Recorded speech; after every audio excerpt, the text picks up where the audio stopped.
Too often, I'll say barefaced lies. I'll say barefaced lies. I'll say barefaced lies. Again, barefaced lies. Too often, I'll say barefaced lies. I'll say barefaced lies.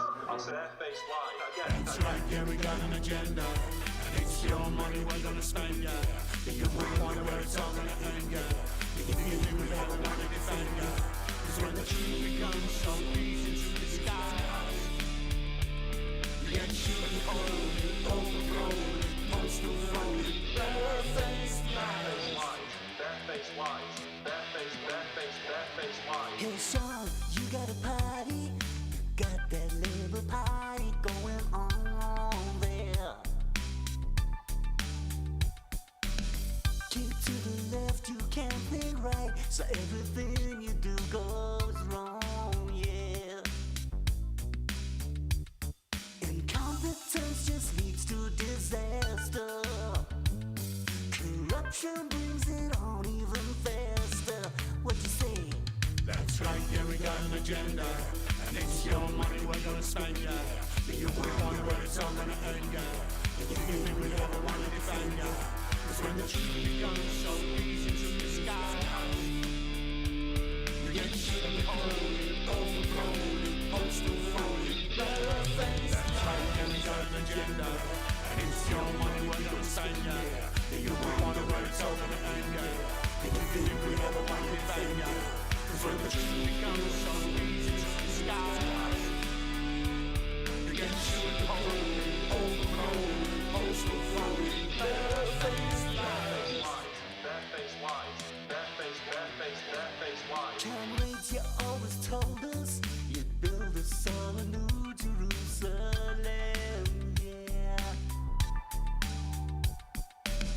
You talk the talk, but when you walk, you only leave a crooked line there. And you don't see the trouble that's brewing if all you do is just what you're doing. That's right, yeah, we got an agenda. And it's your money we're gonna spend, yeah. Do you wonder where it's all gonna end, yeah? Do you think we ever wanna defend, yeah?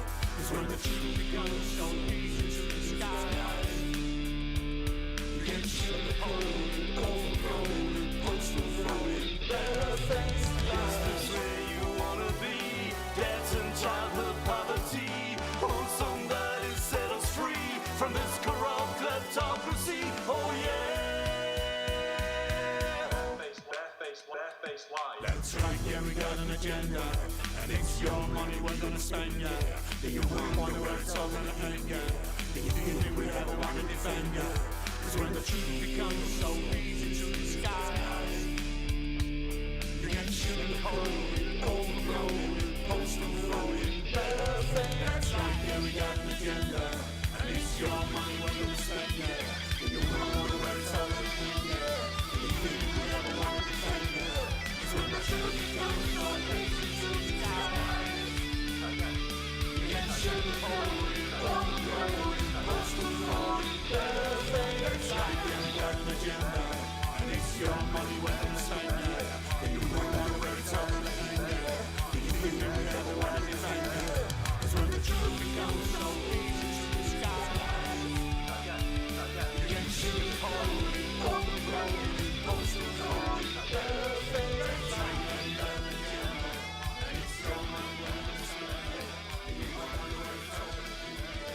Do you think we ever wanna defend, yeah? 'Cause when the truth becomes so easy to disguise.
Do not fear them. Do not fear any of them.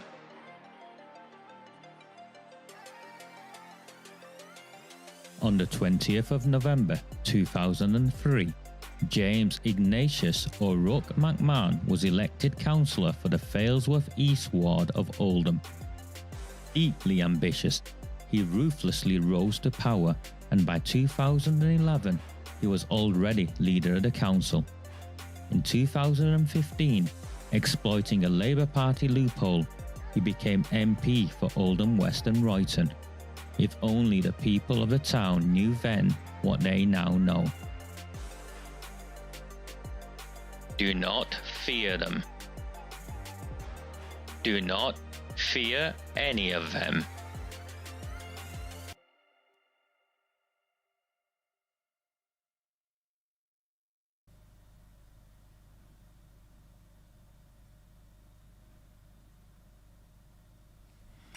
Sorry, miles away. Very, very good evening. Wednesday, the 15th of January 2025. My name is Raja MIAH. This is a Recusant 9 transmission. We're having a few of them. I'm on my last set of candles, so the candles were meant to last until probably February, March. So I will nip to the local Tesco and pick some more up this week. Eventful day, eventful few days. The media bandwagon has moved on, as you can all sense and feel, I think. And this should not discourage any of you, because these bandwagons come and go and have come and gone on our journey multiple times over the last 6 years. And each time they come, we make the most of it. When they go, we continue our work and we strive forward. So don't worry about that whatsoever. In terms of where we're up to, I think we are still campaigning for a public inquiry. And there is a groundswell of opinion in Whitehall for a public inquiry. So let's see what happens. Hopefully the Conservatives have the courage to put forward a bill of their own. And if not, maybe Reform will. Or Reform will go with their own privately funded one, which I think won't get anywhere near the truth, but it will humiliate and embarrass the government. I mean, what sort of government votes to block an inquiry into the cover-up of the gang rape of its nation's children? It's shameful, absolutely shameful. Indeed, Julie. We'll come back with a bigger bang. Well, I'm good. I'm glad GB News is still on it, so that's good news. I was in Derby. I drove to Derby and back, and last night I was in a hotel room in Rochdale giving an interview to a team of young people. Well, in my world, they're young people. They're probably in their early 20s. So I'm not keen on driving, if anything. I'm not keen on driving. My volume's low. Maybe your volume may be low. Maybe try turning your volume up. I've not touched anything at my end, so I don't think it's mine. Well, if you want, I can, just shim it up a little bit, but no, I don't think it's at my end. It might be my voice, might be low. Let me bring this a bit closer to me, if that might help. Okay. So, where are we up to? Please like, please share. If you find value in the work, please do like. Please, at the very least, subscribe to the YouTube channel. It's completely free to subscribe. For a long time, we struggled to get to 1,000 subscribers. Now we're on a little bit more, but it's still a relatively small channel in comparison to the views, I suppose, we get. But it's not my forte really to keep encouraging people to subscribe or share. I try my best, but please, if you are finding value in this work, I put the content out completely free now. I think you've seen, as soon as the story broke, I came on. Those of you discovered me new, you'll have seen. This is my only ask of you. If you find value on it, in what I produce, and it goes out completely free, if you find value in it, then maybe a super chat or buy me a coffee or support me via PayPal, but if you don't want to and you're still here, it's okay. It's not the way to run a business, but I never saw this as a business. This is a campaign. It's nothing but a campaign, and it's a campaign for justice. Okay, I'm going to start this evening by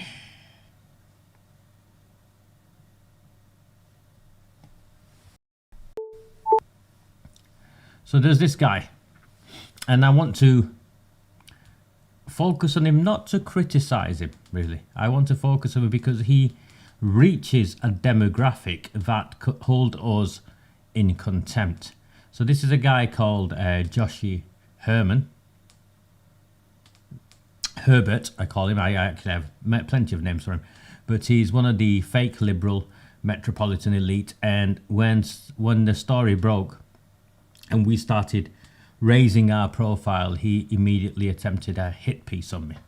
And he's attempted several hit pieces on me before, but it's important we understand the perspective pushed by those who stand against us in our quest for justice. You've got to understand your enemy, you've got to strategize against your enemy, and this man very much is our enemy. So he writes in something called Manchester Mill. It's basically a newsletter blog sort of thing where people pay £8 or £9 a month, and he sends these sort of hipster sort of stories out. I put this out a few days ago, and it's very clear. This man's name is Joshi, that's him there. He made my life hell and came after me like a malicious blogger would do. He runs Manchester Mill. When a public inquiry comes, Joshi Herman will have to explain who paid him to come after me. That's him showing off a pair of silk pyjamas for the London Evening Standard.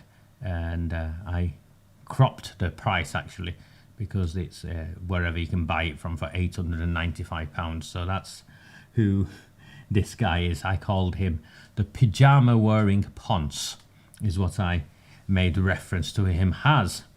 And along with him was this lady called Basia Cummings, and she is something senior in something called Tortoise Media.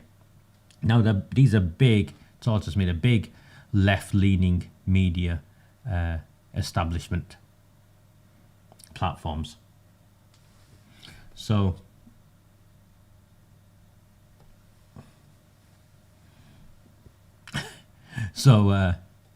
you can imagine, and this is what Dossier wrote in 2021, so you can see how far back they've been coming after me. For more than a year, one man waged an online campaign against the council in Oldham. At first it was dismissed as an internet conspiracy. Then via closed Facebook groups and weekly YouTube videos, it transformed local politics. Well, actually my Facebook groups aren't closed. You can find me on Facebook if you wanted to. And you can see how long we've been doing this. So they did as well as a number of hit pieces of me, they ran some sort of podcast on me, which I want to play the introduction to so you hear it. This dark and twisted tale was reported with Joshi and my brilliant colleague Zam Greenwood, and produced by Gary Marshall and Matt Russell. If you haven't checked out the Mill's work, do. So this is the establishment coming after me. Listen to this. It's only a 30-second clip.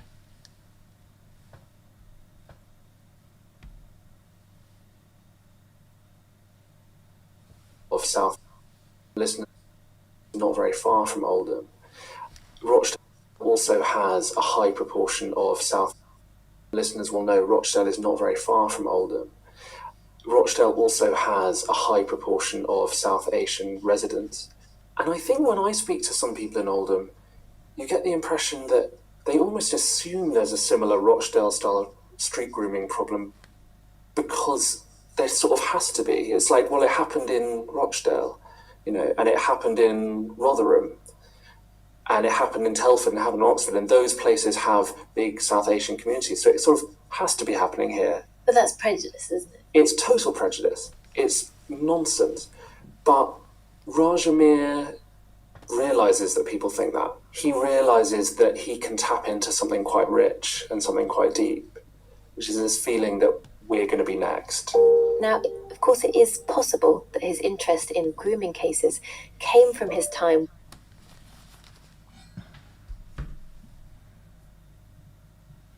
So they're whipping up their fake liberal metropolitan elite audience to make me out as though some sort of a conspiracy theorist. So the title was called Smear, Cartels and Conspiracies in Oldham.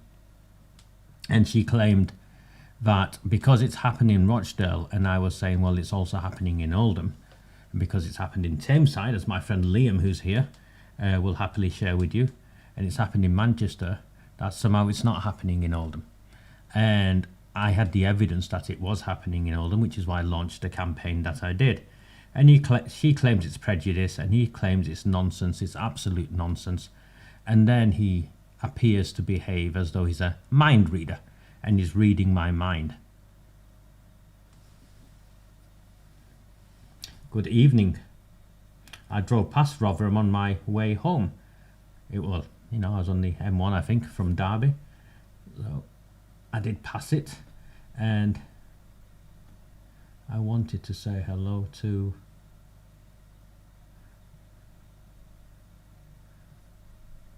Karen. Thank you very much, and thank you for joining us. I'm extremely grateful. So they're claiming prejudice, nonsense, and there's no link between Rochdale and Oldham. That's what they're claiming. Of course, we've proven that the ringleader of the Rochdale grooming gang, Shabir Daddy Ahmed, and one of his henchmen actually came from Oldham. So the truth somehow doesn't seem to matter to these people. So there you go. I wanted to start with that. And he released this hit piece. Now I'll go to their own webpage because there's some interesting information in this hit piece that I think you would also value. So Elon Musk thinks there is a hidden grooming scandal in Oldham. Why can't the police find it?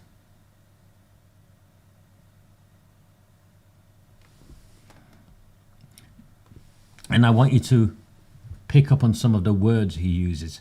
This week's controversy can be traced back to a vicious online campaign that has terrified politicians but struggled to substantiate its claims. Vicious online campaign.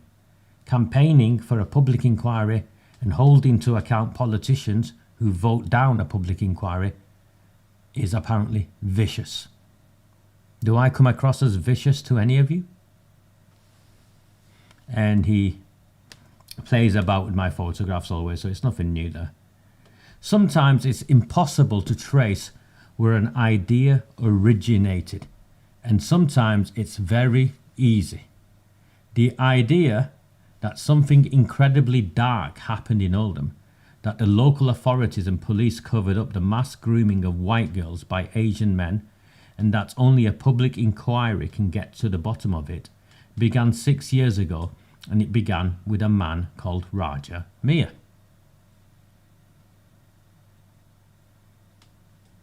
I haven't written about MIAH for 2 years now, and with good reason. I didn't think there was anything else I could profitably say. Back in 2021 and 2022, I spent months reporting. He spent months trolling me. It wasn't reporting. Abusing me online. Spent months reporting on his successful campaign to take out a series of Oldham's council leaders at the ballot box. How he had waged a remorseless campaigning for a public inquiry is now remorseless. How he had waged a remorseless information war to persuade people in the town that the authorities had concealed an epidemic of grooming from them. But except for during local election periods, interest in MIAH seemed to be dwindling as the pandemic drew to a close. Of course, that's complete nonsense because we've been going for 6 years. So if he hasn't paid much attention to me, How does he know that their interest has been dwindling? I began to wonder if my stories about him were giving him more publicity than he actually deserved. Yet, he's just in that paragraph admitted that I'd successfully campaigned to take out a series of Oldham's council leaders.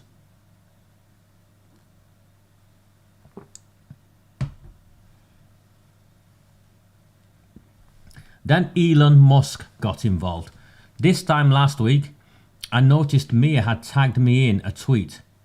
I exposed the industrial scale gang rape of my town's children that the authorities had ignored for years, the post said. I refused to look the other way, and for that, a network of politicians, police, Islamists and gangsters decided I was a problem that needed to be eliminated. I didn't tag him in that at all. I don't tag him in that way. I name him specifically, as I showed you right at the beginning. In a video interview, he describes me as part of the fake liberal metropolitan elite. Well, you are a part of the fake liberal metropolitan elite. Why don't you move to Glodick and demonstrate you are liberal? Bring your girlfriend with you. Who protects the interests of the Labour Party over the plight of working class white girls. But this time, the post had hundreds of thousands of views, vastly more than Mia normally gets from Raja's rabble. Well, actually, the rabble, as per se, don't really engage on X. It's a political platform that I engage on for a wider audience rather than the local audience who never mind, his local band of followers. Then on Thursday morning of this week, he addressed the billionaire Musk directly. Dear Mr. Musk, I and the people of my town owe you our gratitude, he wrote. For 6 years we have led the campaign for a public inquiry into the cover-up of the grooming and gang rape of Oldham's children. Soon, Musk retweeted Mia's post to his 211 million followers, and within hours he had more than 3 million views. Mia apparently had been long a fringe curiosity in the life of Greater Manchester. A fringe curiosity, unlike Herbert, have worked across Greater Manchester. I'm not. If anything, I'm far, completely the opposite of a fringe curiosity. So, I'm not sure that way. It's a bit of envy maybe, but that doesn't matter. Let's move on to the next bit. Back in September 2019, long before Musk kicked off a political firestorm by tweeting that safeguarding Minister Jess Phillips should be jailed for a decision not to back a new inquiry into grooming in Oldham, a small spark was lit in local politics. Liberal Democrat councillors who then represented the opposition to Labour in Oldham asked the council's chief executive to look into allegations that were spreading on social media. These allegations were about historic child abuse and a cover-up by senior Labour councillors and council officers dating back to 2013. The Liberal Democrats wanted to know how the council intended to deal with these allegations in order to restore public confidence.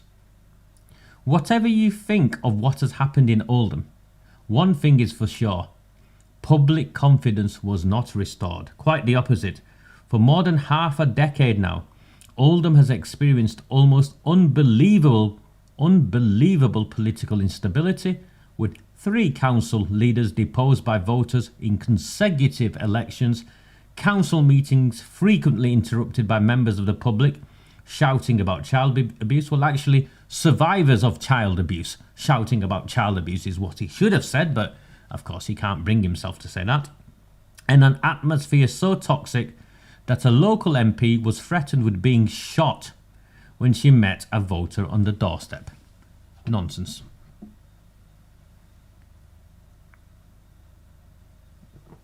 A local MP being threatened with being shot. Absolute nonsense.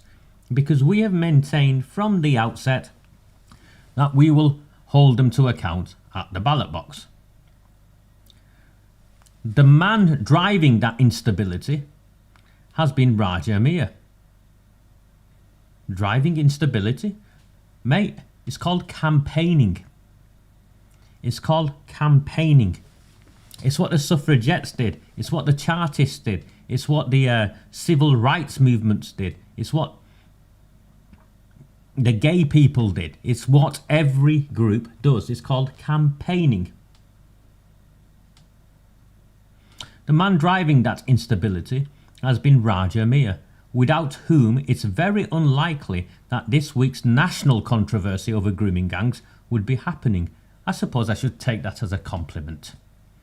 In July 2021, we published a long read about how MIAH's claims had upended Oldham's politics. Starting in 2019, MIAH had been telling his followers in weekly broadcasts on Facebook that he had a dossier of evidence about widespread sexual abuse and council cover-ups in Oldham.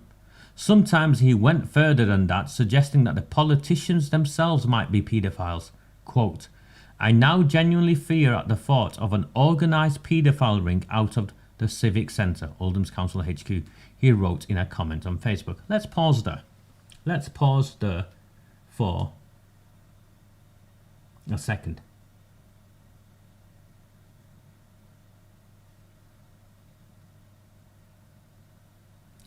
The post, "I now genuinely fear at the thought of an organised paedophile ring," came about as a consequence of a convicted child sex offender counsellor actually operating out of the Civic Centre, the council headquarters. His name was Rod Blythe.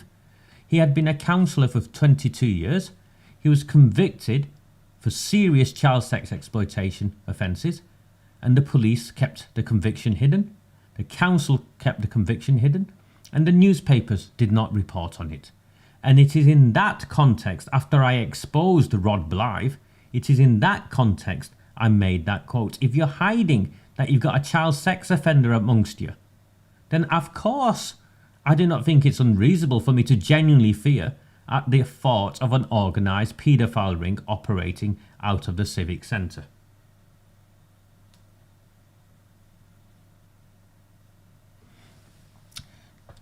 MIAH often told his followers about the MBE he was awarded for his work promoting community relations after the Oldham riots, and he soon went to found 2 free schools with a similar mission. What MIAH did not tell followers is that he had a personal grudge against Oldham Council, whose leader Jim McMahon had written publicly about a government report that found major failings at MIAH schools. No, he'd campaigned and sabotaged the schools, but that's by the by. And he goes on to say £2 million apparently had to multiple companies linked to MIAH for various services he had supposedly performed. Absolute lie. And every investigation against me from these very powerful people has failed to find a shred of evidence that I took millions of pounds or anything like that. And that's what happens when you tell the truth. They can't come and get you in that way. I only have one bank account. It's with a cooperative bank in town. They sent HMRC after me. What these people are is they are vermin. So he's trying to smear me there. MIAH started blogging about grooming gangs, a network of shisha bars used to sexually exploit white girls, and Labour purposely covering up these abuses because of its reliance on Asian bloc votes. Now, I have already shared with every one of you the background to how that came about. It's in the public domain. It's 100% evidence-based. I campaigned against a sex offender chairman in my mosque. Former councillor Warren Bates came to me, pleading me for help, and I helped. Now, the timing of that wasn't determined by me.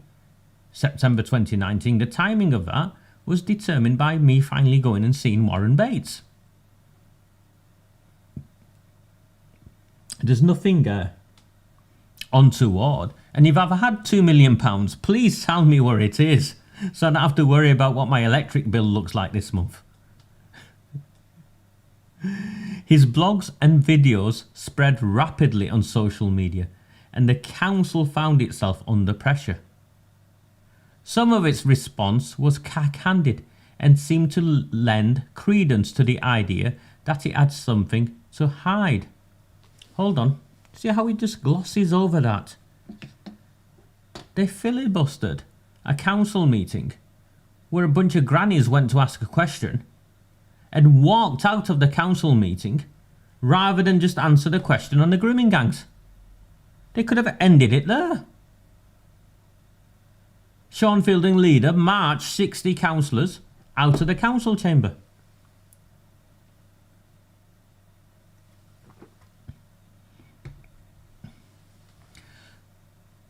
Feeling that he was being harassed by an online army of trolls, the then council leader Sean Fielding wrote letters to the employers of a few of MIAH supporters, warning them that the staff were spreading far-right or defamatory material.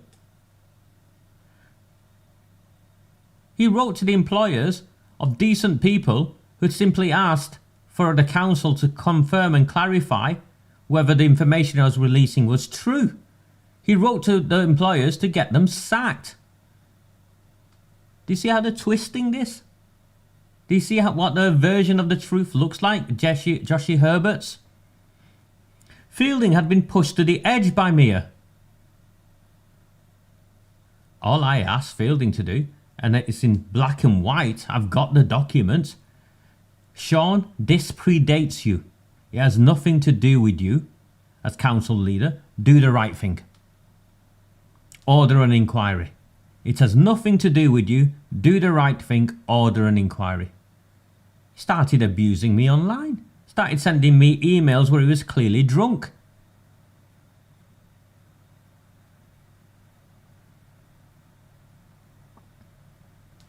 Apparently, I had taken to calling him, without providing any evidence, a corrupt paedophile protecting politician. Well, he stood up in the council chamber, and it's on video. He claimed it was all barefaced lies. I repeat, barefaced lies. Resulting in one incident where a man angrily confronting Fielding near his home and accused him of covering up for abusers. If a member of the public approaches a council leader and asks him a question or has an interaction, how has that got anything to do with me? All Fielding had to do was issue a public, call for a public inquiry, call the government in. But writing the letters was a move that MIAH capitalised on for years, citing it as an example of how the council was willing to abuse its powers to shut down dissent. Is writing letters to the employers of citizens asking questions about the cover-up of the gang rape of its children, of its town's children, claiming that these people are far right, is that not a council abusing its power to shut down dissent?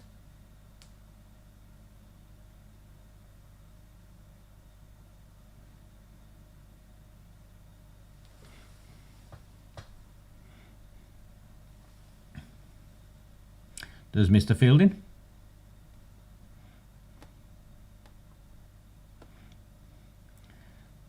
Another thing Fielding did, which would have wider ramifications that continue to shape local politics to this day, in 2019 he asked Greater Manchester's Mayor Andy Burnham to include Oldham in his ongoing multi-part inquiry into how the authorities handle sex abuse.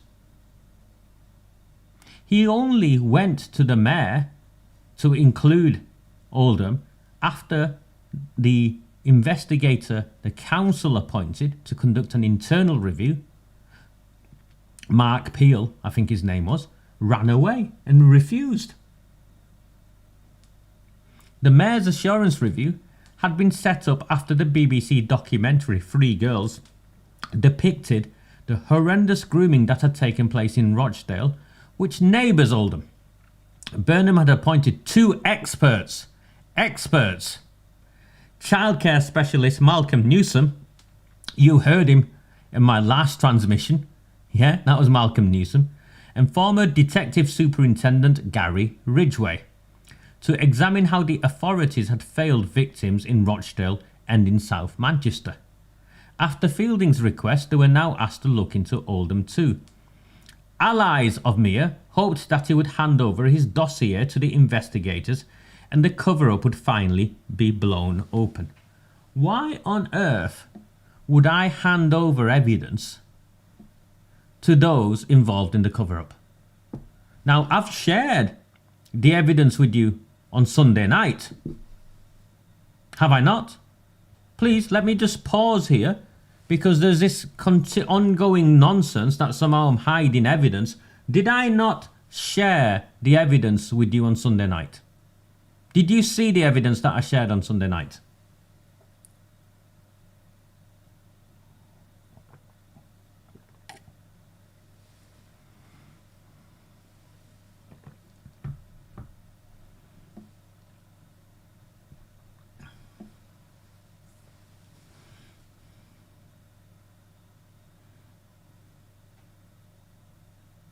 Thank you.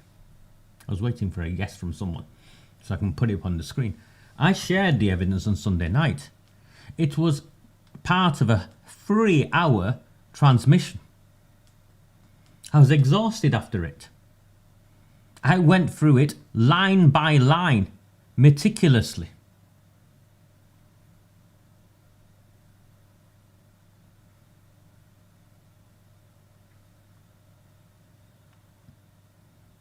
So, what do you think would have happened if, when I had that dossier, I went to the council and handed it over?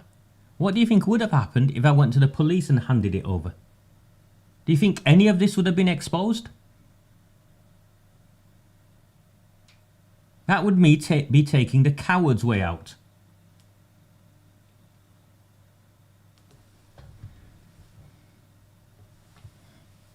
The review. On the morning Newsom and Ridgway's Oldham review was published, around 24 journalists from the local and national media arrived at the offices of Burnham's Greater Manchester Combined Authority and were led into small meeting rooms. When we sat down, we were handed the 202-page report, far too long to read in the 2 hours we were given before the press conference began. One of the journalists I spoke to was unhappy about the 2-hour window and wondered if it meant the press wouldn't be able to digest some of the grislier details. But watching the way the news was reported later that day, I came to the opposite conclusion. Most of the write-ups and broadcast reports focused very heavily on the worst findings, the specific headline cases that were deeply shocking but relatively easy for journalists and their audiences to understand. To me, the real outcome of the report was more subtle. It had directly debunked both pillars of the story MIAH had been telling about Oldham for years. So he's claiming I'm a liar. The report came out in June 2022 and its authors had been working on it for 2.5 years, while their initial remit had been to examine the alleged cover-up of the grooming that took place between 2011 and 2014. Newsom and Ridgway had been allowed to range further than that, and the most shocking case they highlighted came from 2006, a woman referred to as Sophie in the report, who was assaulted by several men when she was 12 years old. That's a lie. Newsom and Ridgway had not been allowed to roam further than that. Let me just show you. Let me just show you.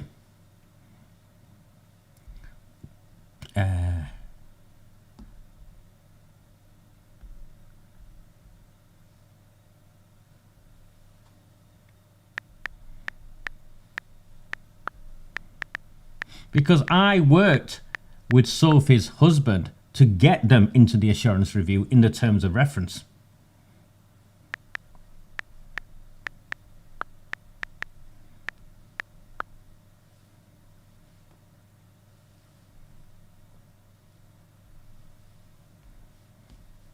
Terms of reference.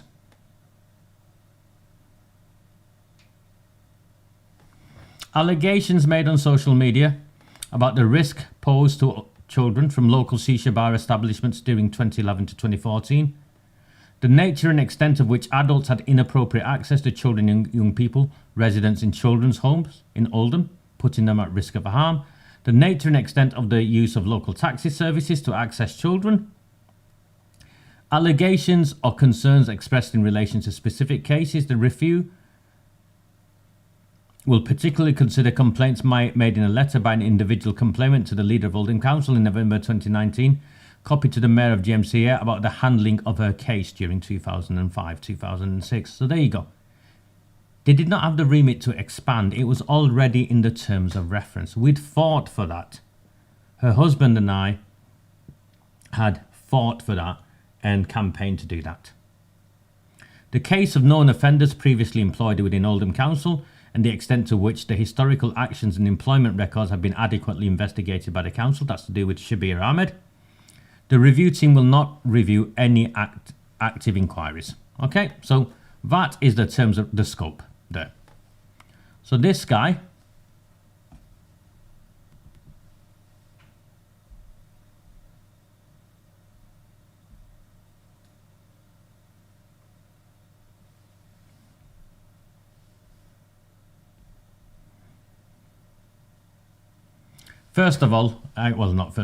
another one of his lies is Newsom and Ridgway had been allowed to range further than 2011 to 13. Outright lie, as I've just demonstrated to you, because it was specific in the scope of the review.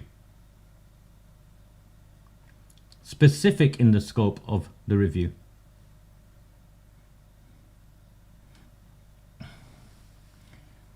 It was an appalling case, okay? We've heard about that. Sarud Shah.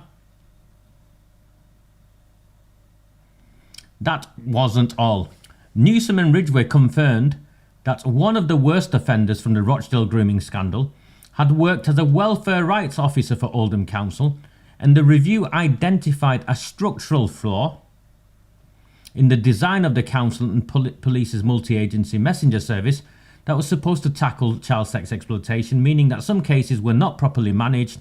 The report had uncovered historic failings in the protection offered to specific vulnerable children at the time. Pause there.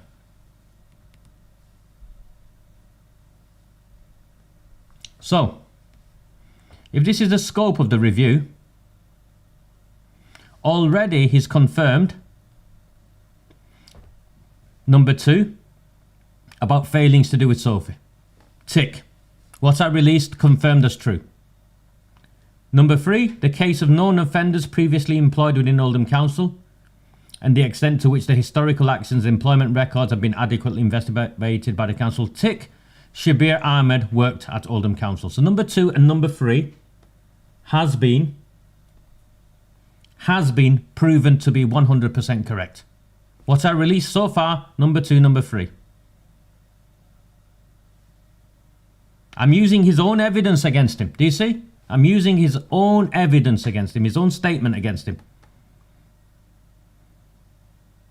Welfare rights officer for Oldham Council. He admits that Shabir Ahmed was also a member of the Labour Party, but that's by the by.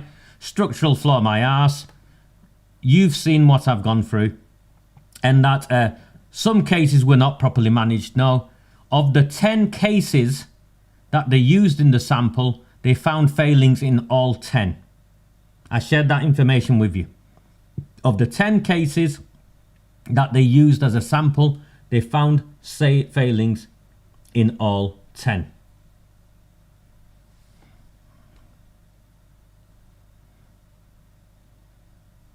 Naturally, these details led the news coverage, along with fulsome apologies from Burnham, as well as the leader of Oldham Council and the Chief Constable of Greater Manchester Police.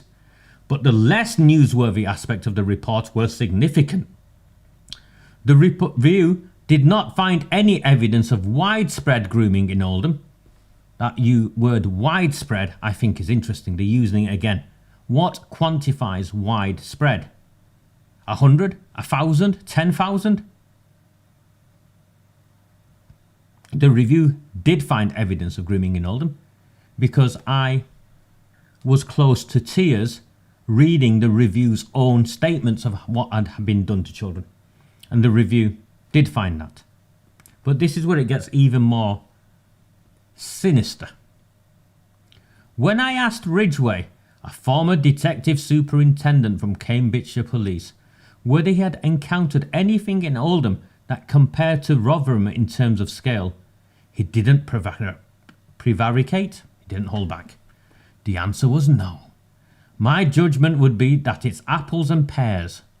What on earth does that mean? He told me in the press conference. Newsom said the sexual abuse numbers he found in Oldham were very typical compared to other local authorities around the country. Well, if the sexual abuse numbers you found in Oldham were very typical and grooming wasn't widespread, why on earth are you gentlemen not sharing with us the numbers? Why on earth are you not sharing with us the numbers? Or am I being stupid here? Please tell me if I've got it wrong and I'm being stupid here. It's not as bad as Rotherham. And it wasn't widespread. It's apples and pears. But we're not going to tell you how many children were groomed and gang raped in the town by Pakistani rape gangs. We're not going to tell you that. But what we do know from the review team is that it was happening in 2011, it was happening in 2012, and it was happening in 2013. So the 3 of the 4 years, and that's just in the shisha bars, it was happening all the time. Where children, a police officer confirmed, was dragged off the street.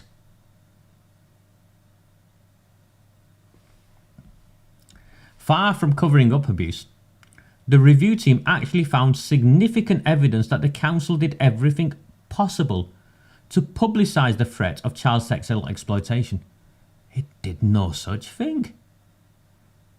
How did it publicise child sex exploitation? Did it tell parents? No. Did it tell the schools? No. Did it tell the colleges? No.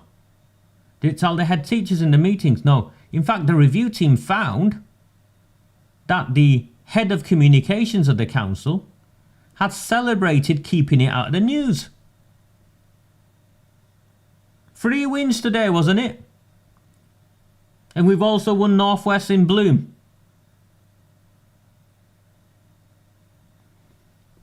Said Oldham senior leaders were ahead of many local areas, but it doesn't quantify how ahead of many local areas they were. Services for tackling CSE in Oldham were better than what was available in other local authorities. So I dread to think what the other local authorities were like.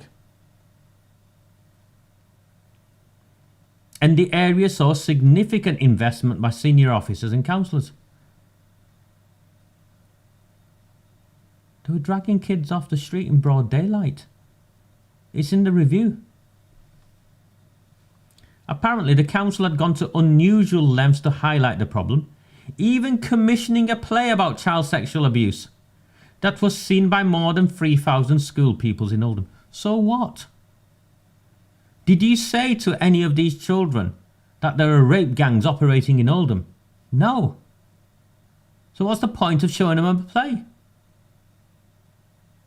An evaluation found it to be highly effective at making children aware of the threat of sexual exploitation. Why are you putting the onus on children? Surely the onus should have been on arresting members of the grooming gangs. Why did this review, nowhere in that review did it say how many people were arrested for CSE during the period of the review. Between 2011 and 2014, how many members of the Pakistani rape gangs did they arrest and charge? Surely that's a fundamental question. Surely that's a fundamental question that should have been asked. Again, tell me if I'm being unreasonable.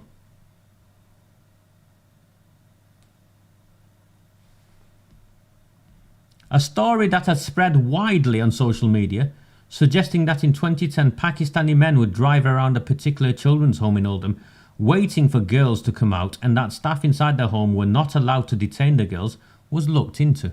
Newsom and Ridgway interviewed staff and managers from the home who completely disputed the allegations. Well, they would, wouldn't they? And said men who appeared outside their home were confronted and girls were discouraged from going with them. Hold that thought. They were confronted and girls were discouraged from going with them. No, they think we're stupid. He thinks he's got a degree in English Lit or something. And thinks Raja MIAH can't read between the lines. Raja MIAH was trained by people far more sophisticated than this numpty. Saying that they confronted the Pakistani taxi drivers, men who came outside, and that the girls were discouraged, is avoiding the key issue here. Were girls prevented by doing what you did? Did it stop girls, children, getting into those Pakistani rape gang taxis, cars? Did it?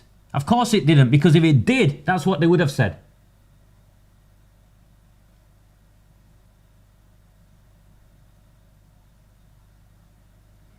Ofsted had inspected the home 12 times between 2009 and 2015 and consistently found it either good or outstanding. So what? Were girls taken from that venue? And I find it abhorrent that the council's innovative strategy, remember they used the word innovative in the review, was to house all the girls who were at risk of CSE together in the same building. I'm looking at this and I'm come to no other conclusion. They created a children's brothel. A one-stop shop for the Pakistani rape gangs to pull up their cars and take the children.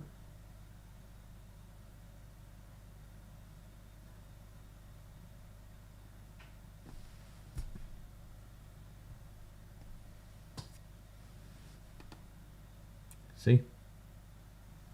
Thank you. What happened to MIAH's dossier of evidence? I shared it with you. Did I not demonstrate to you when I shared it with you on Sunday night how it linked back to an article on my website where you can find it and it's timestamped? Did I not bring up the Medium article that I'd put it out on, that had been taken down as a consequence of legal threats by either the council or the Labour Party? Did I not demonstrate that? The dossier of evidence, you prick, I put into the public domain. I wanted the people of my town to see it. I wanted the opposition councillors to see it. I wanted, hopefully, for decent council officers to see it and finally find the courage to speak out. That's what I did. What happened to MIAH's dossier of evidence? The review team had invited him to speak to them, but it didn't happen. No, I refused to speak to a review team with terms of reference set up there where they were, and in particular where they were taking evidence and writing selective notes themselves. They weren't prepared to record my testimony. And I wrote back to the council before I issued a statement on Facebook. I wrote back to the council. I had an exchange with them. I want my testimony recorded. No, we're not doing that. So I again played it in the public domain because these people want to smear me, want to lie, want to manipulate, and now they're struggling because everything I've done through the public domain. Week in, week out, for the last 6 years, people from this town have seen me face to face on this YouTube platform or Facebook, or sat in meetings with them, talking to people, meeting people.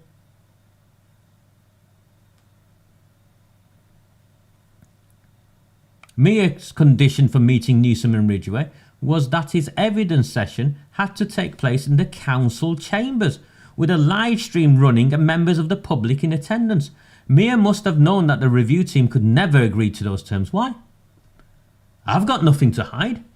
For starters, victims of sexual assault have a legal right to privacy, and so public evidence sessions was out of the question. No, it wasn't.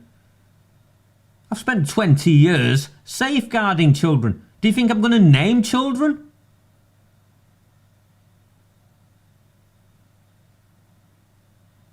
A 20-year flawless record of safeguarding children.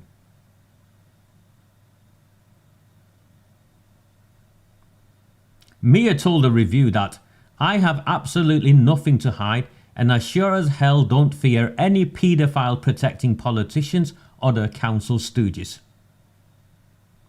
But his refusal to appear suggested he didn't want the same scrutiny that he had spent so many years ostensibly courting. Hold on.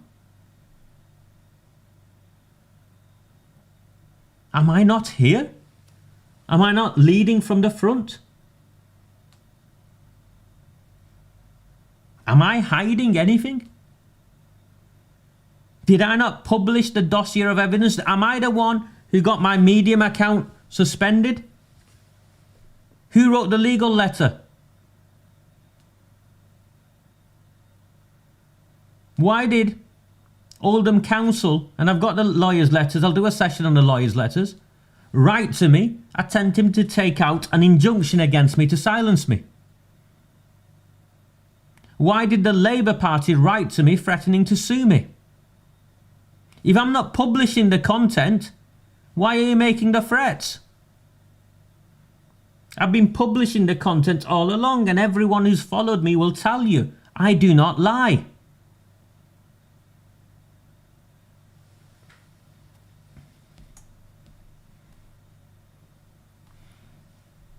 So he was taking photographs of me, screen grabs of me, and ranting and raving for a number of years.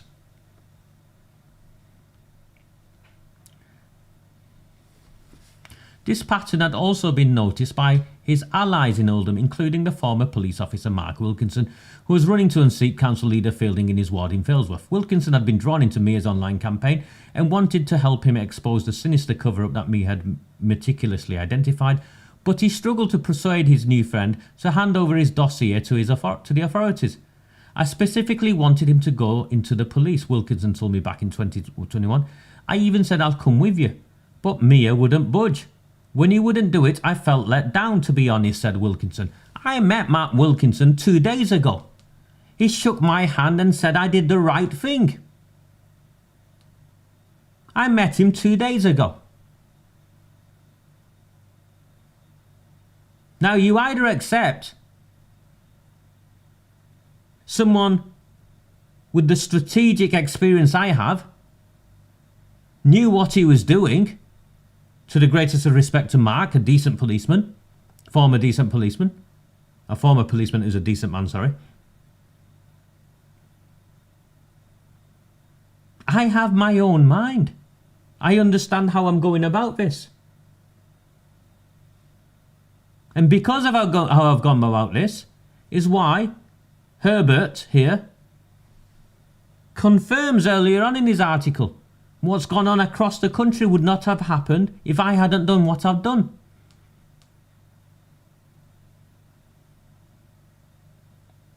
So was I right in doing what I'd done?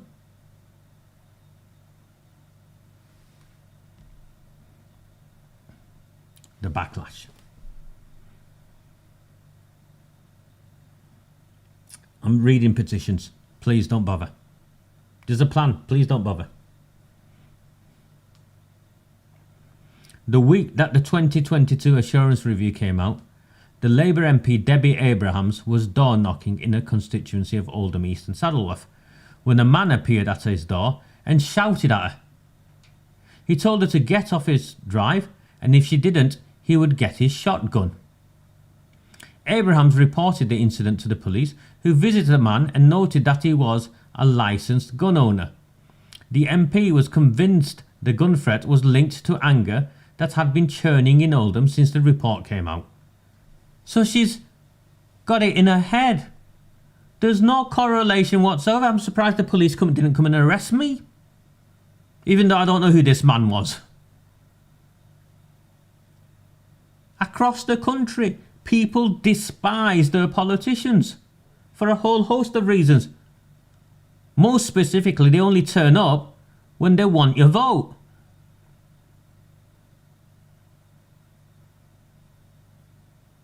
Why didn't you arrest the man? And then asked him why you threatened her with maybe getting his shotgun. I don't know. How can you hold that on me?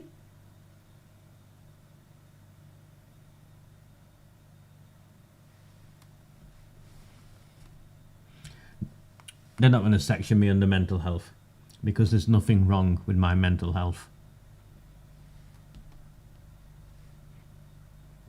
If anything, my mind is sharper than it ever has been.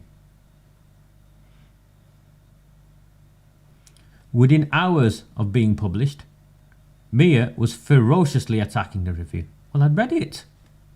I had a team ready. We read it. We read the 202 pages and analysed it. We found all the shortcomings in it and we attacked it. Why wouldn't we? Calling it a whitewash and saying it had been designed to miss the real scandal from the start. Well, it had. It excluded the terms of reference. You saw the terms of reference. I'll bring them up again. Where in the scope, and this is the scope, where in the scope does it say it's going to look at whether there had been a political cover-up?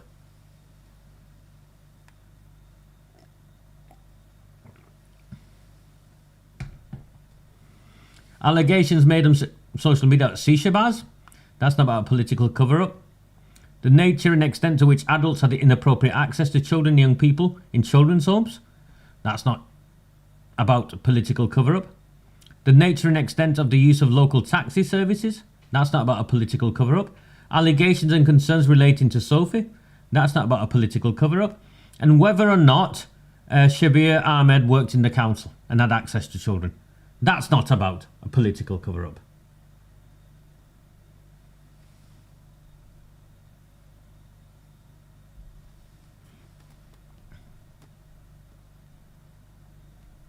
The fallout from the review is critical to understanding why the story of grooming in Oldham has blown up again in the past 10 days. But it's also not easy to neatly characterise. That complexity probably explains why it has received so little consideration in the national press coverage since Musk set things off last week, let alone in the viral tweets that have made the running in this story. But having spoken to half a dozen people this week who had followed this saga closely, including MPs, council officers, journalists and the people at GMCA, so all the vermin who were involved in helping cover this up is the half a dozen people. Amongst them people who were sceptical about the review and the council's response, not from there it's not, I have sketched out the arguments.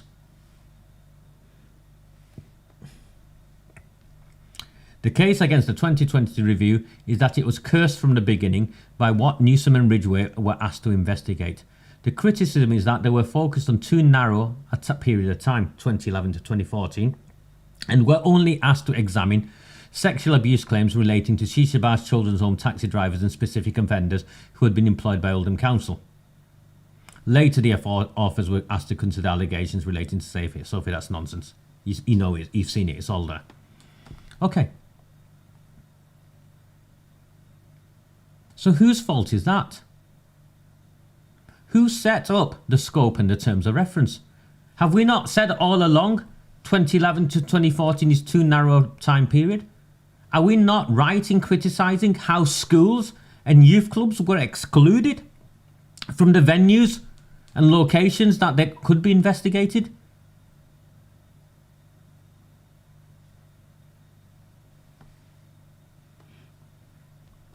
On top of that, critics made an obvious point. A local review like this simply didn't have the heft of a statutory public inquiry.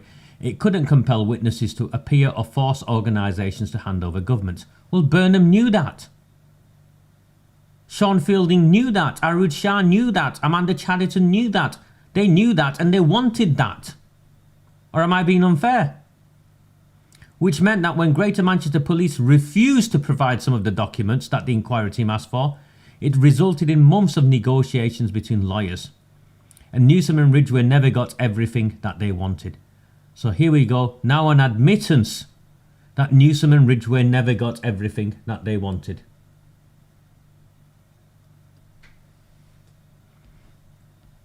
At the time, a Cold War had broken out between Burnham, ignore all that, and Hopkins. Apparently the police officer and the mayor didn't get on, so this was a fallout of it, ignore that. The third main criticism of the review came from the former police officer Maggie Oliver, who had had a hand in exposing the Rochdale grooming scandal and who now represented survivors of abuse via her charity. Oliver said that it was only through her personal advocacy that the woman referred to as Sophie was allowed to give evidence, and that other victims should have been invited to give evidence. The suggestion was that Sophie's experience was merely the tip of the iceberg and that the review had failed to dive under the surface to see the rest. Well, how can you have a review into child sex exploitation, into girls who've been groomed and gang raped by Pakistani grooming gangs, and not speak to the girls? Not speak to the survivors? Who thinks that's acceptable? We have been arguing from the beginning about this. My running commentary was exposing all of this all the time. So if you believed that my running commentary was accurate, why didn't you fix your review? Anyone following Oldham politics will be familiar with those arguments. They're only familiar with those arguments because I made those arguments. They haven't been aired in the media. And if they've been aired in Oldham's council chambers, because councillors took it from me. And they were right to do so, and very brave to do so.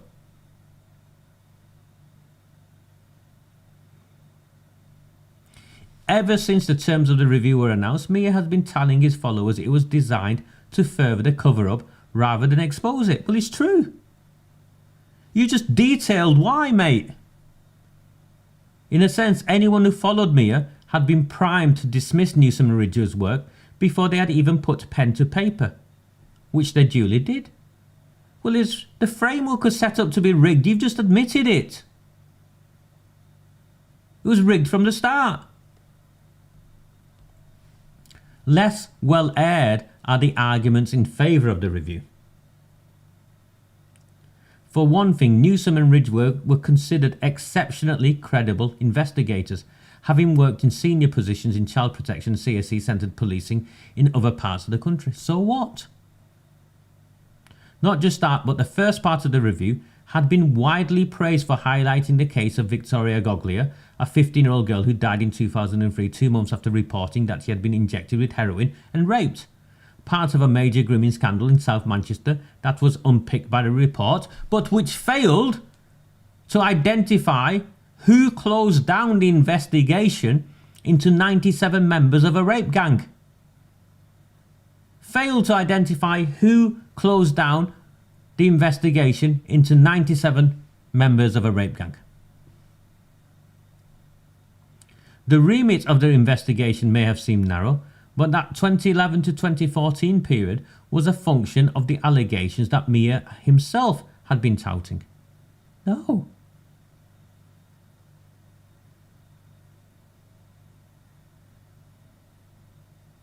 I'd shared stories from earlier periods.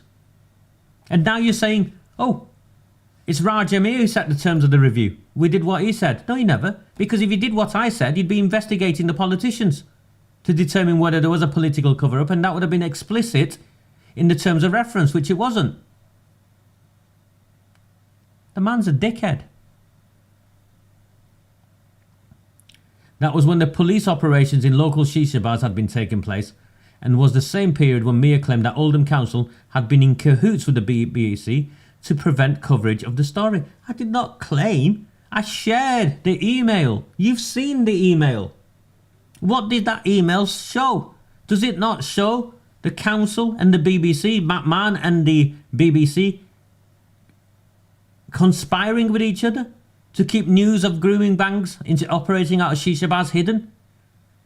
Do they not make reference to the far right? Did they not make reference to Lee Rugby's funeral as excuses? Does the BBC journalist not talk about his, he wants to protect his reputation with either McMahon or the council? Does the BBC journalist not specifically say he pulled the story?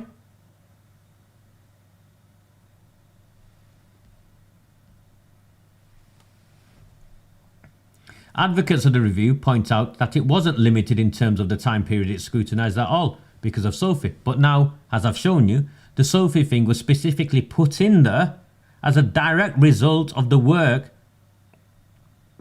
that her husband and I did.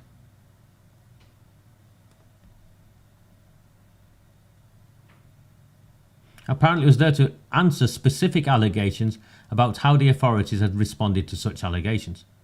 Well, it's proven they failed. In all 10, why did they only take a sample of 10?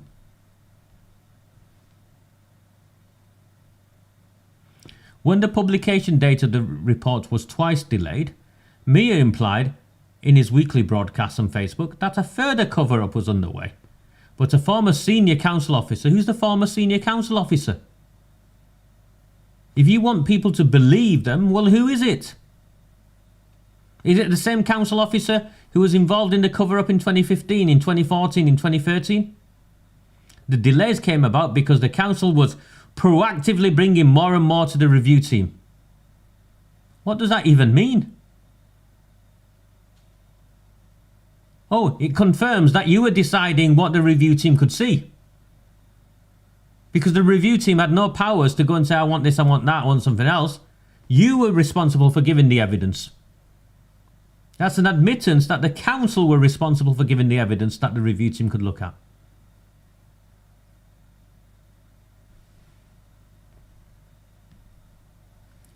Greater Manchester Police argued that they couldn't hand over extensive documents to the report for legal reasons, that doing so could have jeopardised ongoing police investigations.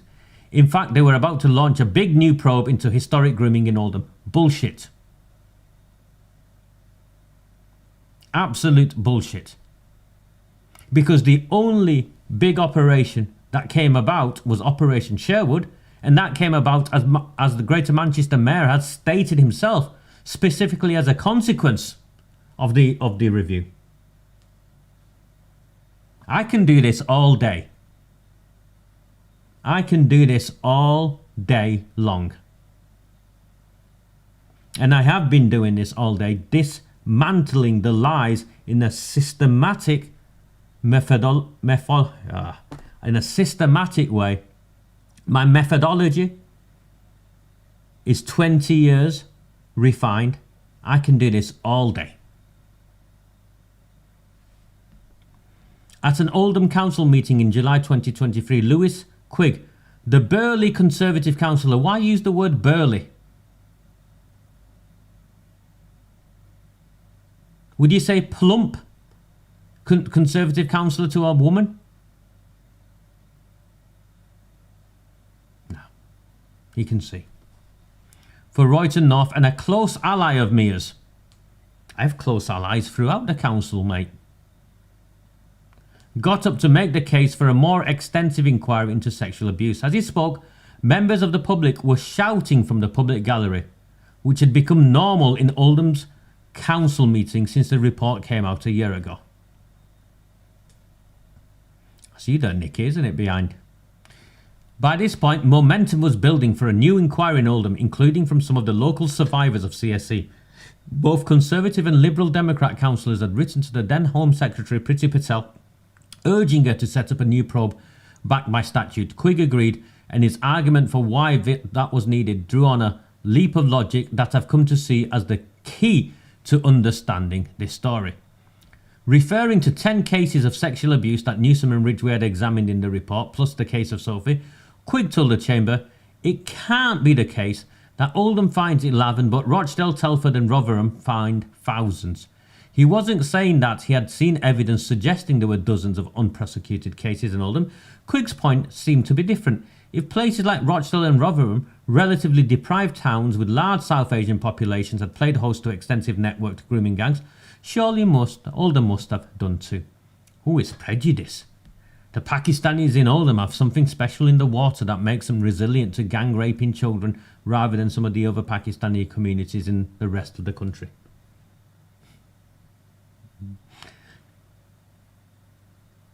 Listen, all of this could have been dealt with if Newsom and Ridgway, instead of using abstract terms like widespread, it wasn't widespread, Apples and pears, nothing like Rotherham. Well then why don't you just tell us between 2011 and 2014 how many children did the authorities know were victims of the rape gangs? We know because McMahon thought it was being clever when he released it in Parliament. We know in that period 11,000 safeguarding referrals had been made involving children. 11,000. The population of Oldham is 250,000, give or take, and that's from babies all the way to the elderly. So give us the figures. Why haven't they given us the figures?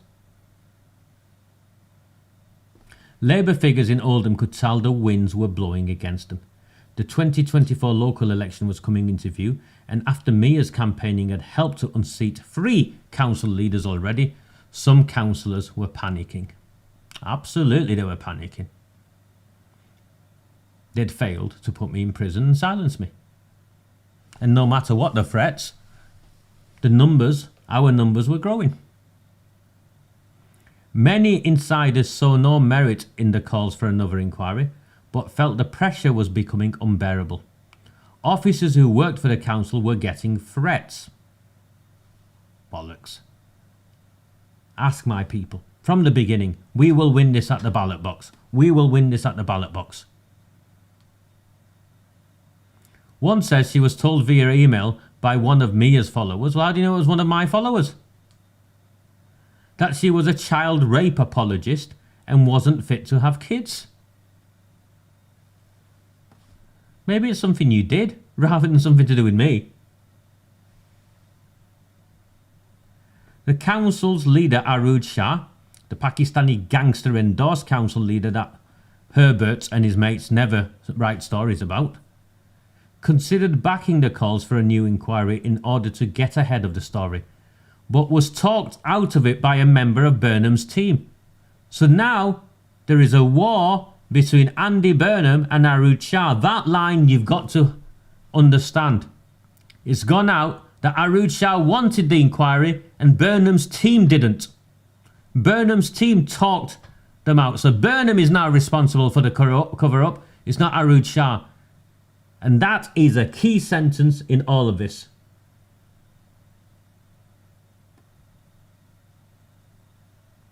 The council's leader, Arooj Shah, considered backing the calls for a new inquiry. She stood up and said in the council chamber, this motion will be voted down.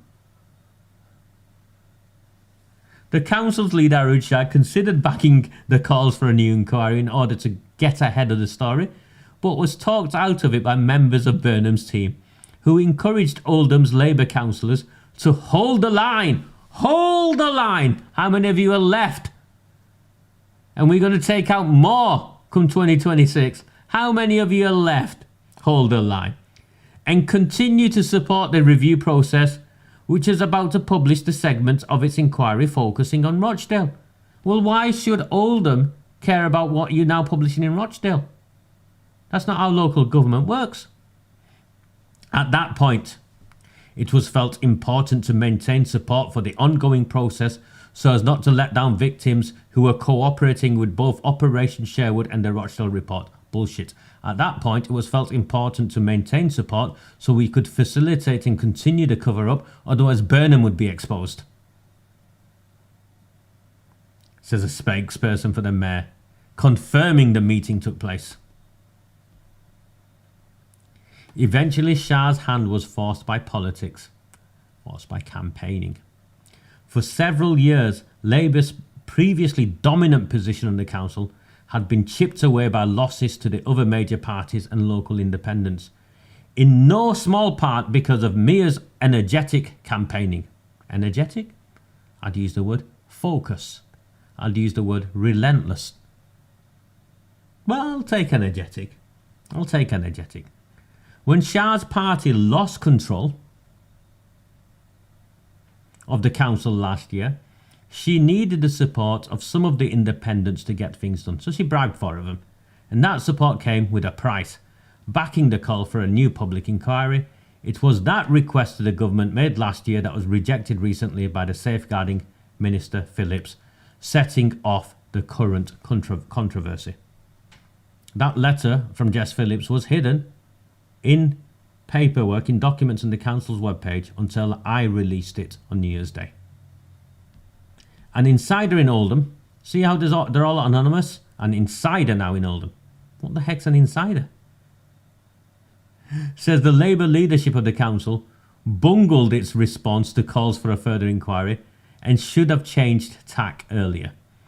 We should have said there is clearly a strength of feeling that the scope of this one wasn't broad enough, and so we would like the government to commission one to take it out of our hands, they told me. Repeatedly blocking it was politically stupid. You don't say repeatedly blocking calls for an inquiry into the cover-up of the grooming and gang rape of the town's children was politically stupid. And central government, Keir Starmer's government, is going to find that out as well. That blocking an inquiry into the cover-up of the grooming and gang rape of the nation's children is also politically stupid. What they're describing here is political tactics rather than the substance. But the politics mattered a great deal.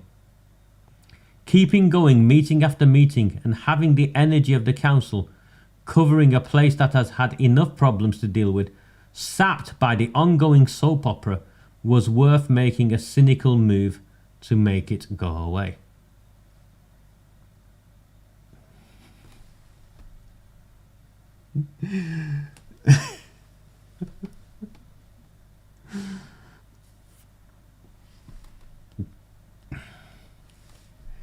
But what about the substance itself? Is there enough evidence of a much wider and undisclosed scandal in Oldham to necessitate spending millions of pounds on a new inquiry?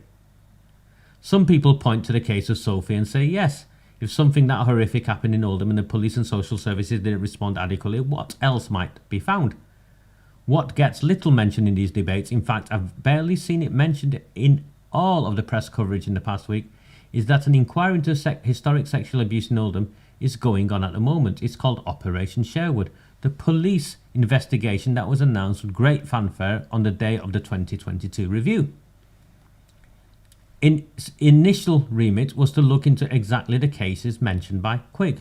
Remember, we're not told how many. The 10 historic cases have been highlighted by the review. Okay, the 10. But how many more? It doesn't say. But Burnham said it would go beyond that. As well as reviewing cases in the review, Operation Sherwood will also explore any further lines of inquiry which result from their investigations. No stone will be left unturned, the Mayor wrote in a letter to the residents of Oldham. What has Sherwood uncovered?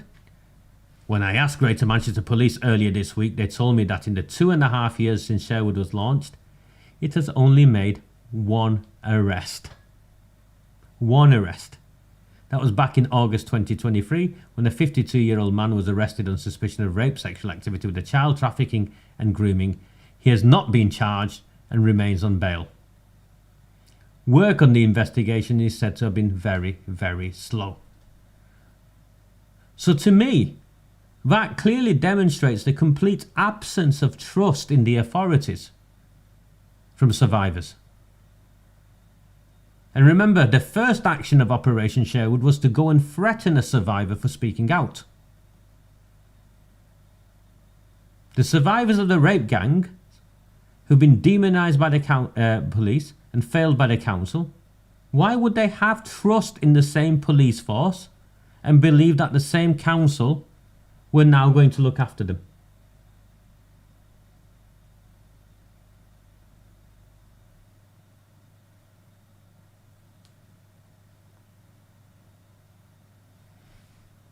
In a public statement given to the Mill, Assistant Chief Constable Steph Parker didn't directly address the lack of progress made by Operation Sherwood, but told us we have a number of ongoing victim-focused investigations by a specialist unit investigating non-recent CSE, which has 100 dedicated detectives working at pace.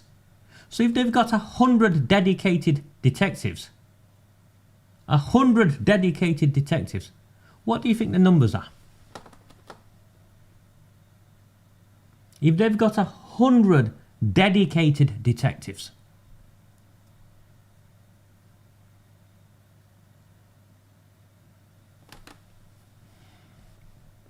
Then it goes on about Operation Lytton and Rochdale. Operation Sherwood single arrest can't tell us everything. Sexual abuse inquiries are notoriously complex, and traumatised witnesses and victims don't always want to revisit what happened to them many years ago, or don't trust the police for understandable reasons. Officers emphasise the importance of working at the pace of survivors and say it can take years to get to the point where the evidence is sufficient to bring suspects in. Bullshit. And of course, given the proximity of the two areas, some of the offenders arrested in the Rochdale investigations have likely either lived or offended in Oldham. No.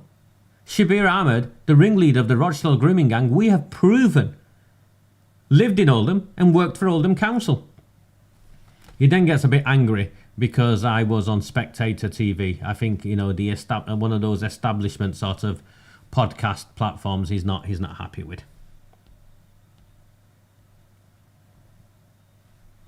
For years, Raja MIAH has promoted the idea that there is a massive and undisclosed grooming scandal in Oldham's past, one being covered up by the corrupt and ruthless political class. He says he's been ostracised by the establishment for refusing to look the other way to the industrial-scale gang rape of little white girls, but he's been ostracised no longer. This week, because of Elon Musk, his theories have gone mainstream. He was even invited by the Spectator magazine to appear as an expert in a video about the need for a public inquiry. Hold on. With the greatest of respect to all of you, if I described myself as an expert in this field, would it be unreasonable?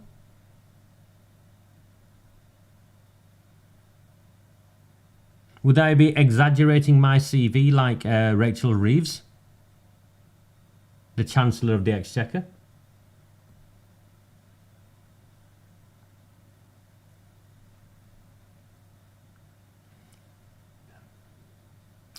Promptly after Musk's tweet, Mia also found the time to share a link allowing his newfound followers around the world to send him money. I've been campaigning for 6 years. I've risked my life. I need to keep going. It's entirely up to you if you financially support me. I'm not behind a paywall like this guy is.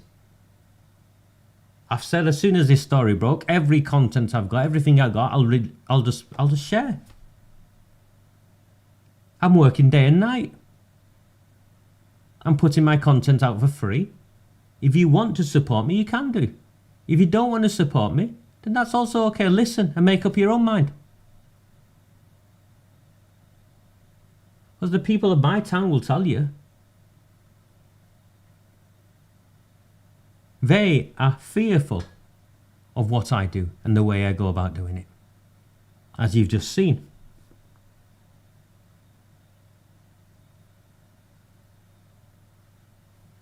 When a public inquiry comes, Joshua Herman will have to explain who paid him to come after me. Yes, he will. As will Neil Wilby. As will the Oldham Times. As will the Sunday Times. He tweeted on Thursday night, "Perhaps I have something to fear from an inquiry then, but on balance, I suspect it's Mia who fears one most." Does anyone, for 1 minute, believe I fear a public inquiry?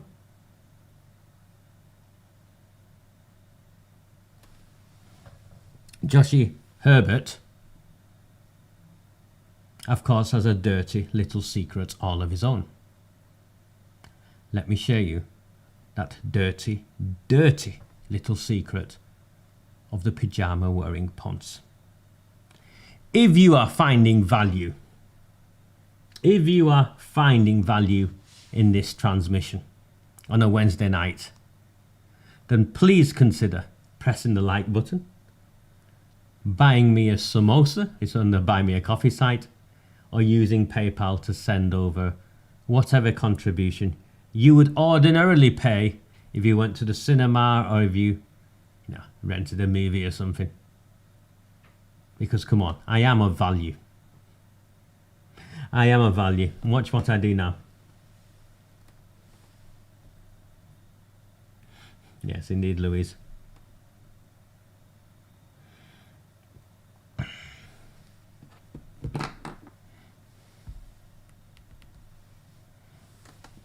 Let me just finish my coffee.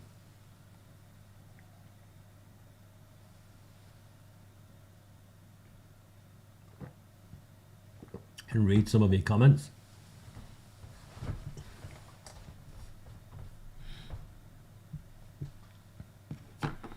You'd think they'd maybe think it's time to talk to Raja MIAH and give him a call.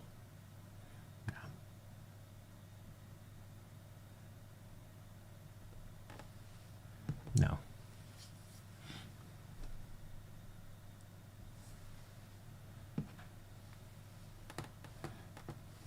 I'm not disputing that, Jill. I can only talk about the rape gangs in the town where I started this campaign. And if a public inquiry expands, then so be it. Hopefully the place where you live will, and then we'll look at that.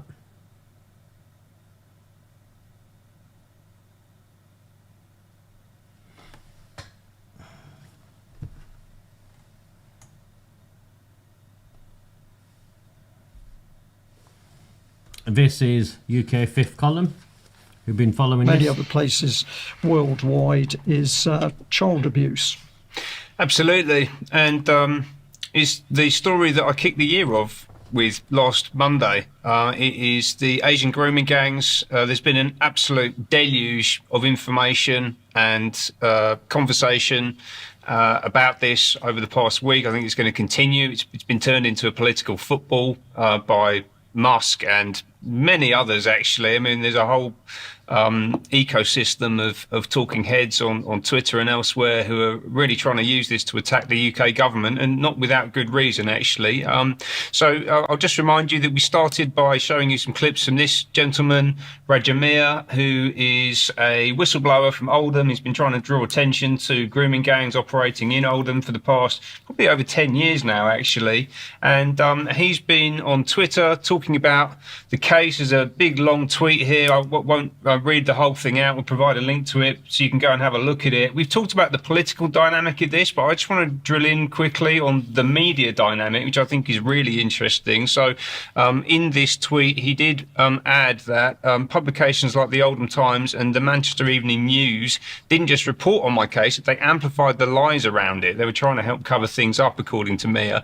They were not alone. A man called Dossier from Manchester Mill launched an online smear campaign against me, and he even recruited Beja Cummings from Tortoise Media, right? So Raja MIAH is annoying a lot of the right people, as far as I can tell. Tortoise have come after his reputation, and also the Mill, who we spoke about last year. Back in May, I introduced you to this new media organisation. So this is Joshi Herman, who's the founder and the exec editor, basically saying that Elon Musk thinks that there is a hidden grooming scandal in Oldham. Why can't the police find it? Right now, he's emphatically saying that this thing doesn't exist, and actually, he's been apparently been reporting on this for about 6 years. Right, so again, this is a long post there from Raja MIAH and a very long article here from Joshi Herman, and this runs extremely deep. Right, this Oldham issue. There's something going on here. Right, obviously, there's two very different sides to this story. And I'm not, if I'm being honest with you, completely clear on where the whole thing's going, to be honest with you, right? Because actually, when you look for Oldham child abuse cases, you don't come up with that much. But you look around the rest of the country, actually did some research over the past few days. We got 25, 30 different locations across the north of England, even in places like Aylesbury, in the south of England, just outside of London, where this stuff is happening. We do have examples of Asian grooming gangs operating. How the Oldham story develops, I'm not entirely sure. But what I am interested in is Joshi Herman and his role in this, and the fact that, as I pointed out back in May last year, Mill Media is actually largely backed by Sir Mark Thompson, who's currently the chief executive of CNN. He was also at the New York Times, director general at the BBC. Spun some of the crimes of Jimmy Savile, famously cancelled a Panorama episode which would have exposed Savile before he died, and then when he was about to be questioned about it, Thompson basically skipped the country, went to go and work at the New York Times and avoided accountability ultimately. And he's one of the primary investors in Mill Media. He's personally put in several £100,000 into this organisation. I think that really undermines the credibility of Mill Media, Joshi Herman, and actually gives them really zero credibility when it comes to handing down moral judgments about child rape, unfortunately, Joshi. So there you go. Mill Media, who've been coming after me, are funded by a man that protected Jimmy Savile. Hundreds of thousands of pounds.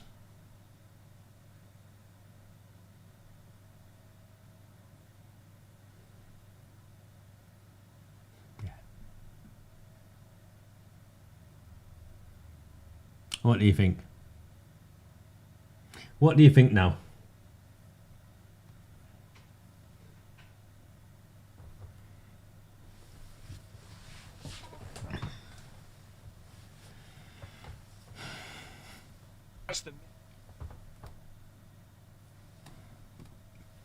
And lo and behold, as night follows day, the local press have got to headline with this today: 7 men in court ahead of grooming sex offences trial.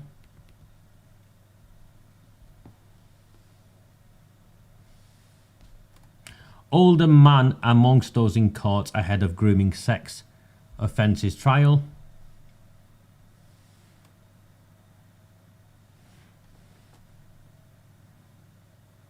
Seven men, including a man from Oldham, have appeared in court ahead of the trial on grooming sex offences in Rochdale. Yesterday, the defendants appeared at Minsell Street Crown Court for the first day of the trial, estimated to last up to 12 weeks. The trial is not expected to get underway until a jury next week, blah blah blah. The charges are understood to relate to offences involving 3 teenage girls in Rochdale between 2000 and 2006. Remember, the terms of reference was only for 3 years between 2011 and 2014. All 7 of the defendants who appeared in court deny various sexual offences against the complainants and are, innocent before proven guilty and all of that. They include Mushtaq Ahmed, 66, of Corona Avenue, Oldham. The other defendants who appeared in court are Naheem Akram, 48, of Rochdale, Mohammed Shahzad, 43, of Beswick Royd Street, Rochdale, Nisar Hussain, 43, of Newfield Close, Rochdale, Mohammed Zahid, 64, of Station Road, Crumpsall, Manchester, and Roheen Khan, 39, of Athol Street, Rochdale, and Arfan Khan, 40, of Grouse Street, Rochdale, and 8th defendant, Kashir Bashir, 50, of Napier Street, East Oldham, did not appear in court. So it appears as though these men who are attending court, 7 men in court ahead of grooming sex case, 2 of them are from Oldham. And what I've been saying all along, and put this case to one side, what I've been saying all along, is these were cross-county lines operations. The gangs did not just say, oh, we'll just do this bit here and you do that bit here. They were trafficking children from one place to another. Oldham is next door to Rochdale. Shabir Ahmed, the ringleader of the Rochdale grooming gang, was from Oldham, and now there are men being investigated on facing trial here, of whom 2 are from Oldham.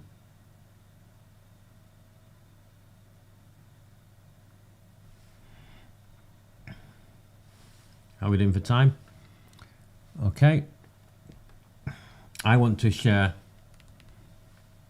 a couple of things that should concern you. The council next week will try and fix the review, the next investigation. How can these men, that's Arud Shada, sat next to her is the convicted heroin dealer, Irish Shimmy. Sat next to him is Councillor Afzal. Standing up there and speaking is Councillor Mushtaq. Councillor Mushtaq, Shahid Mushtaq, is the safeguarding lead. So these are the Pakistanis involved. Here, Shahid Khan, Oldham Council Cabinet Member for Children. Aftab Hussain, Oldham Councillor, Labour. Aftab's my mate, by the way. You know, he's a wide boy. He is what he is. Mohammed Imran Ali there, also known as an Irish Immi, convicted heroin dealer, convicted getaway driver to cop killer Dale Cregan.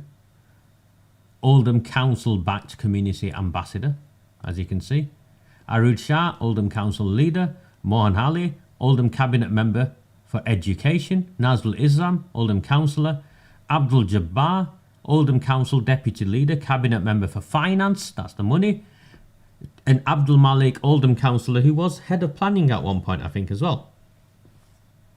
Is Oldham Labour turning into a gangster's paradise? Feel free to Google the names.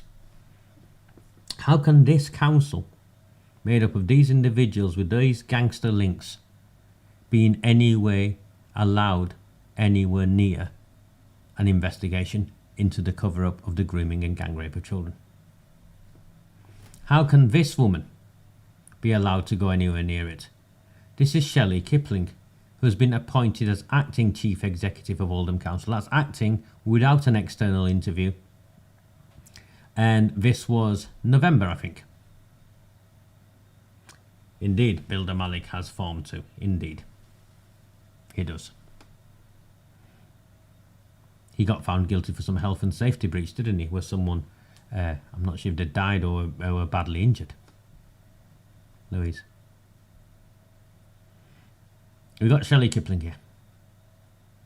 Acting Chief Executive of Oldham Council. So this is the woman at the top of the council, of the officers. You've seen the gangsters and their affiliates here, who run the council as the council office, as the councillors. This is the white woman in charge of the council. Appointed through some back door appointment process. Close friends with Arud Shah. They nibble samosas together. Although I think Shelley might do more than nibbling. This is Shelley Kipling in 2016.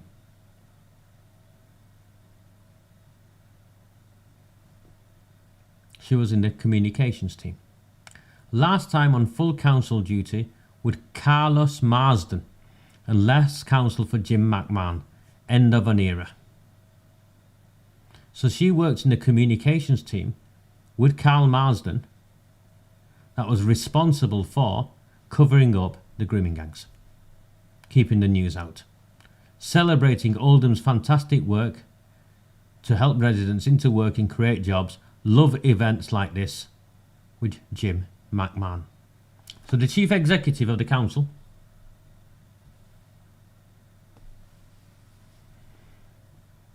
is directly incriminated in the actual team at the time that the shisha bars were operating. And this cover-up was taking place initially that we've been reporting on. How can she be anywhere near an investigation? Explain it to me so I understand it. How can she be anywhere near an investigation?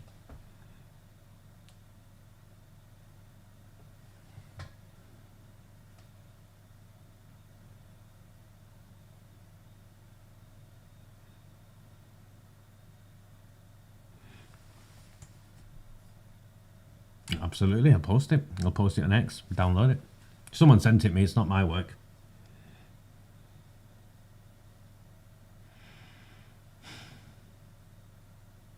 I'll call it quits there. Please, if you find value in the work I do, because this information you're not going to get from anyone else, anywhere else. No one's going to put the effort in. No one's going to go through the small print the way I do and present it in a way where you can understand it and then you know what they're up to.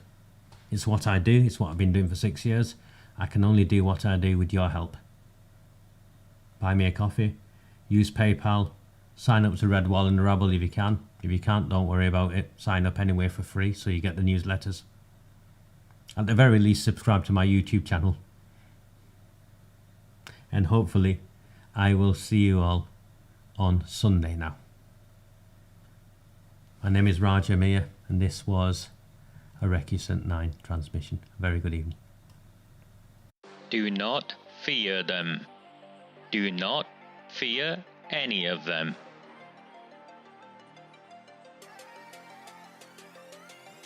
On the 20th of November 2003, James Ignatius O'Rourke McMahon was elected councillor for the Failsworth East Ward of Oldham. Deeply ambitious, he ruthlessly rose to power, and by 2011 he was already leader of the council. In 2015, exploiting a Labour Party loophole, he became MP for Oldham West and Royton. If only the people of the town knew then what they now know. Do not fear them. Do not fear any of them.